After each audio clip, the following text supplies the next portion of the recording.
am going to be presenting the communicable and non-communicable disease case studies, which I'm going to be doing malaria and coronary heart disease in AQA level geography. So the specification says that you need to know the global prevalence, distribution, seasonal incidence of a specified biologically transmitted disease and one of a specified non-communicable disease. For example, malaria or coronary heart disease linked to physical and socioeconomic environments, including impacts of environmental variables on transmission vectors, links to physical socioeconomic environment, including impacts of lifestyle, these two paragraphs are very similar, and there's impacts on health and well-being, management and mitigation strategies. So to start with malaria, infectious disease caused by parasites transmitted by mosquitoes. Most cases occur in tropical areas, for example, sub-Saharan Africa. In 2015, 200 million cases of malaria worldwide, 90% of them were in Africa. Cases of malaria show seasonal variation in some regions, mostly happen at peak or just after a rainy season. So the incidence of malaria, in terms of physical aspects, mosquitoes that carry malaria can only survive in warm countries. Higher temperature decreases time for parasites to develop inside mosquito.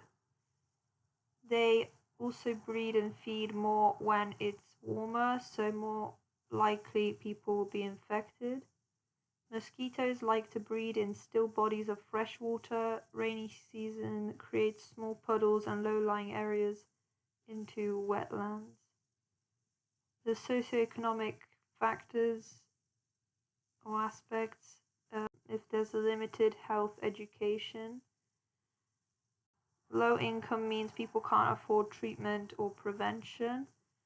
Where there is limited health care, there are more infected people and more sources of parasite for the mosquito. Poor health means that people's bodies are less able to fight infection. Poor quality housing. Human activities, for example, digging irrigation ditches or canals, can increase number of breeding sites. In terms of well-being, the malaria symptoms are fever, chills, nausea, headaches, organ failure, respiratory issues, coma, and death can follow if untreated. Repeated bouts with cases can affect the development of children, can hinder on country's development if country has to spend money on treatment than focusing on development. In terms of strategies, the WHO set 3 goals for 2030 to reduce global malaria incidence and mortality rate by 90%, eliminate malaria in at least 35 countries, prevent malaria returning to countries that are malaria-free. So the most effective strategy is to spray inside of walls of buildings with insecticide, indoor residual spray. Spraying mosquito nets with insecticide, providing bed nets also prevents people from being bitten. Mosquitoes most active from dusk to dawn. However, the indoor residual spray, which I wrote IRS, is expensive and has to be repeated several times a year. Also, the chemicals used can have ecological impacts and affect people's health. DDT, a type of insecticide, kills aquatic insects and fish and can lead to cancers and miscarriages in humans. Mosquitoes can evolve resistance to insecticides, so new ones need to be developed. And then some more strategies. So giving anti-malarial drugs or vaccines to vulnerable people such as pregnant women and children. Monitoring the breeding of mosquitoes, so insecticide where needed most. improving diagnosis so people are given prompt treatment. So now we're going to talk about coronary heart disease. So it's a buildup of fatty substances in arteries, which means the heart doesn't get enough blood. It is one of the world's biggest killers at 15.5% of deaths in 2015 worldwide. Coronary heart disease can lead to heart attacks, which can permanently damage the heart, and it can lead to people feeling fatigue, mainly caused by socioeconomic factors, example, increased risk with increased age. Risk increases with physical environment, for example, long-term exposure to air pollution. The biggest risk factor, though, is lifestyle. If someone is overweight, doesn't exercise, consumes too much alcohol, has a diet with unsaturated fats and salt, or like a lot of salt, and smoke.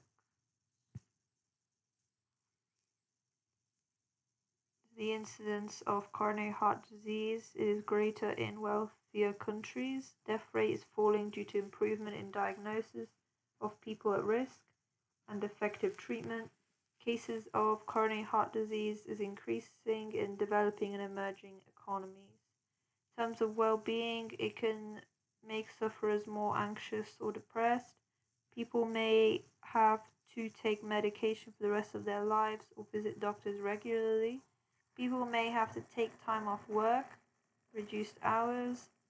Treatment is an economic burden on the country, less money to fund other projects that may improve well-being.